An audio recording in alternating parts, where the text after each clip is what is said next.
The reason that you've got these problems, the reason that you've got all of this anxiety is because you've got this hat on. Take the hat off. Take the mind off.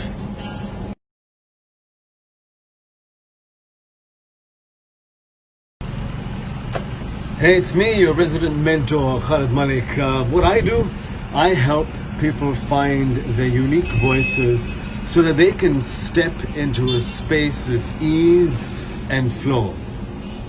Welcome. So I want to share one of my meditations. I've been going into a lot of silence and a lot of silent meditations, and a lot has come up, and I really want to share with you. I'm actually enjoying it a lot. But before I get into what it is I really want to share, I want to give you a little bit of context. So 2020, one thing that has been certain this year is the level of uncertainty. By uncertainty, I mean the level of not knowing. And that brings with it a little bit of fear, which we've all felt either at a very subtle level or at a very apparent level, at a very loud level. As a result of which a lot of anxiety has come up, as a result of which this forced seclusion, by the way, the Sufis have a practice where they go into seclusion, into khalwa, just to, Rumi puts it nicely, what you search for isn't love, but what you search for are the barriers that you put up against it, which is what happens during seclusion. A lot of the barriers then come up. A lot of those things that you've suppressed and numbed begin to come up.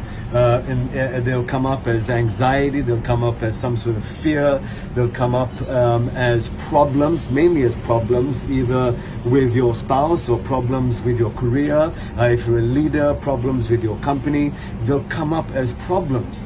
Now, with those problems come more problems, because those problems set up a chain reaction simply because you are living in a state of fear. Now, I'm getting to my meditation. Now, get this.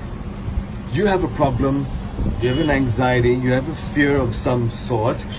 Now, what we will do initially is reach out to fix the problem, right? So by its very nature, when we look at fixing a problem, we are looking at this from a very mind perspective, from a very boxed perspective.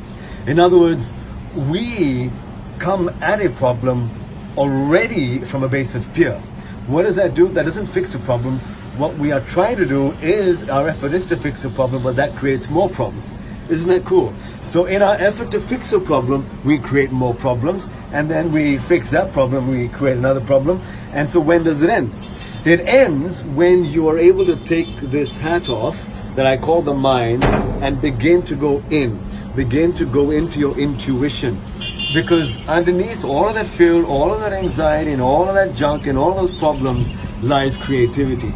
That is where we have solutions. That is where we have answers to all of our problems. And I'm doing this because our problems are, again, mind-made. Our problems, again, are based on history and based on stuff that is coming up from the past.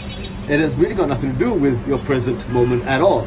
So, fixing a problem leads to more problems. What do? Take this hat off and drop into the body.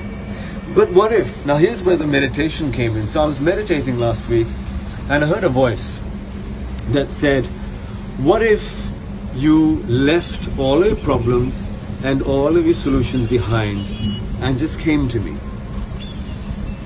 What if you left all of your problems and all of your solutions behind and just came to me? Sit with that for a moment. Could you leave your problems, set aside your solutions, set aside your fixes, set aside your problems, and just go? Go to the source. Go to the source energy. Go to the source energy and speak to it. I have no problems. I leave them behind. I leave my solutions behind. What would you have me do? What do you need from me right now? What can I do right now to be in service? What if you just left your problems behind and your solutions behind and just came to me? Speak again.